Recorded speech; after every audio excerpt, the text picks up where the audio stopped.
जैसा कि हम लोग इसकी पिछली कक्षा में प्रकाश अपवर्तन का टॉपिक एक आपको पढ़ाया गया था।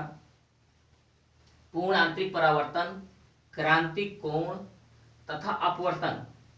तो आज हम लोग प्रकाश अपवर्तन के बारे में अध्ययन करेंगे। जैसा कि छात्रों, यह टॉपिक प्रकाश अपवर्तन का बोर्ड परीक्षा में कक्षा 12 में ये थ्योरेटिकल टाइप का प्रश्न तो बहुत कम ही आता है, लेकिन इसके संबंध में यदि हम लोग फार्मूले को अलग अलग समझें तो ये परीक्षा की दृष्टि से बहुत महत्वपूर्ण होता है। तो छात्रों, इसके आगे हम सबसे पहले स्टार्ट करते हैं प्रकाश अपवर्तन क्या है और इनके फिगर से अलग अलग ये जाने कि हमारा माध्यम दो हैं। एक माध्यम आपका विरल माध्यम है, दूसरा सघन माध्यम है, जिसमें हम विरल माध्यम का अपवर्तनांक n1 और सघन माध्यम का अपवर्तनांक n2 माने। छात्रों, आपतित किरण जो है, जब ये तल से टकराती है तो अपवर्तन के पश्चात यह अभिलंब की ओर झुकती हुई जाती है, जिसे हम अपवर्तित किरण कहते हैं। तो इसके बारे में हम लोग देखते हैं कि प्रकाश अपवर्तन क्या है। प्रकाश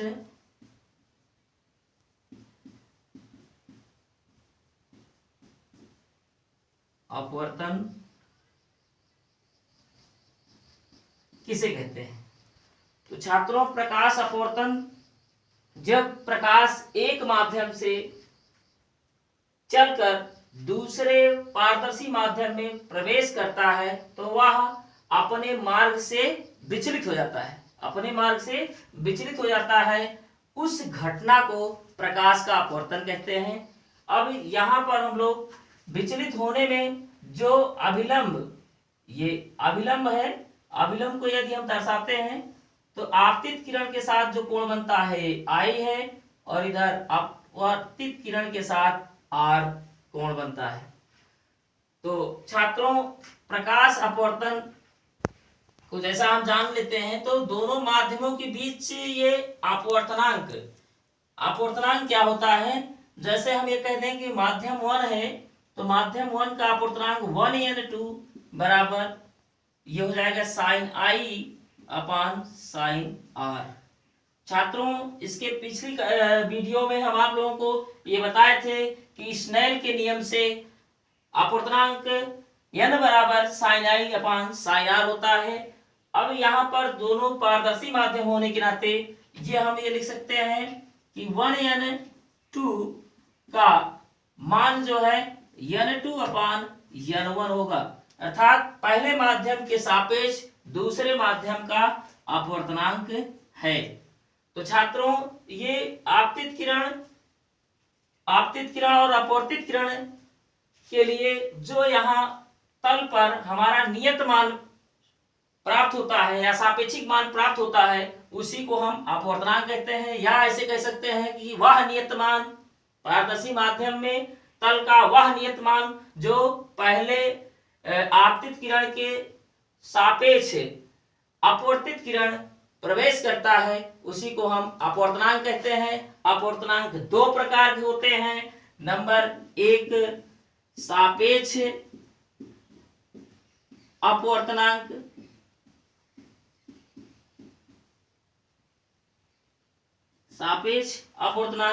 दूसरा निरपेक्ष अपवर्तनांक।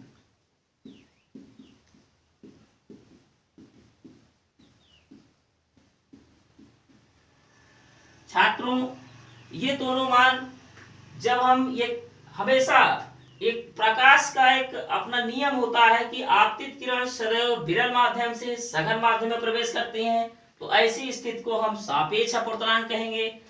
और जब ये निरपेक्ष अपवर्तनांक के लिए जब यही माध्यम हम चेंज कर देते हैं, विरल के स्थान पर सघन आ जाता है और सघन के स्थान पर विरल आ जाता है, या इसको हम ऐसे फिगर द्वारा समझ सकते हैं कि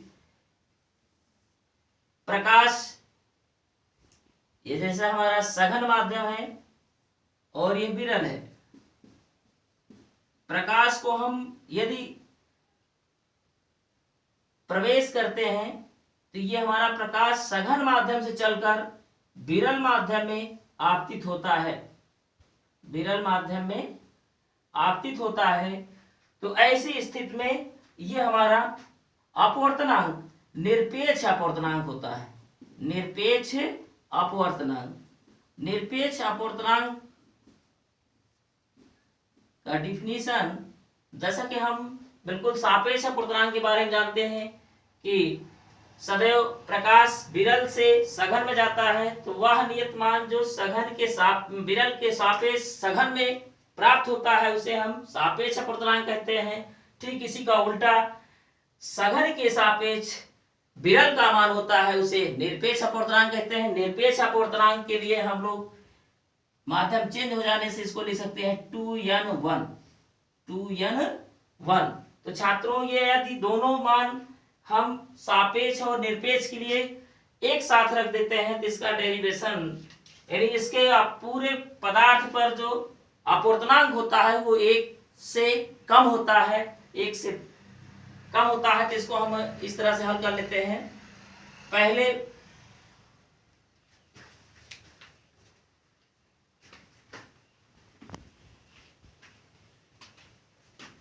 पहले माध्यम के सापेक्ष, पहले माध्यम के सापेक्ष दूसरे माध्यम का अपवर्तनांक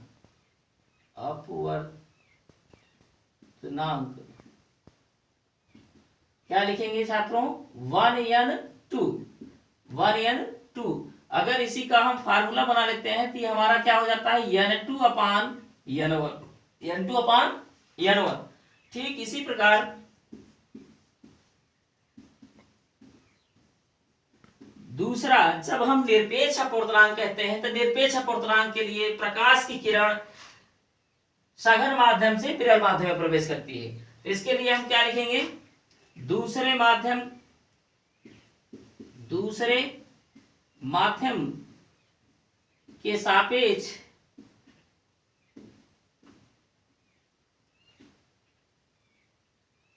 पहले माध्यम का अपवर्तनांक, पहले माध्यम का अपवर्तनांक।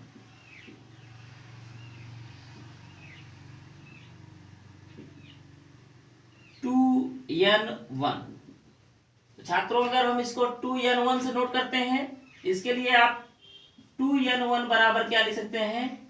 n1/n2। इसको हम मान लेते हैं समीकरण 1 और ये समीकरण 2।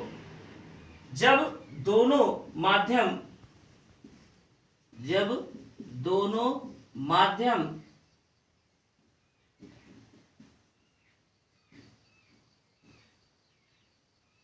एक साथ हो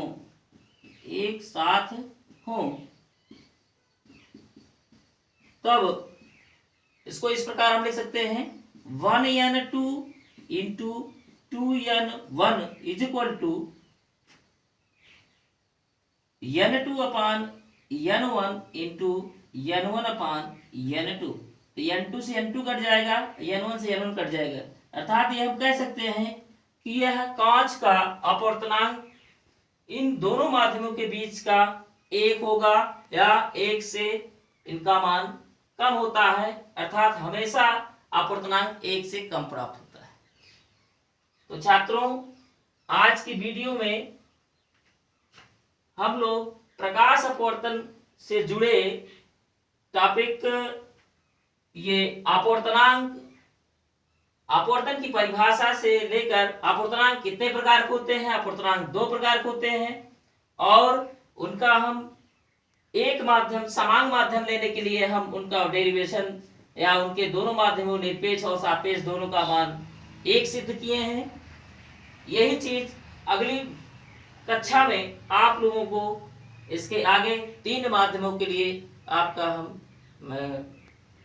प्रूफ करवाएंगे। ठीक छात्रों आज इतना है।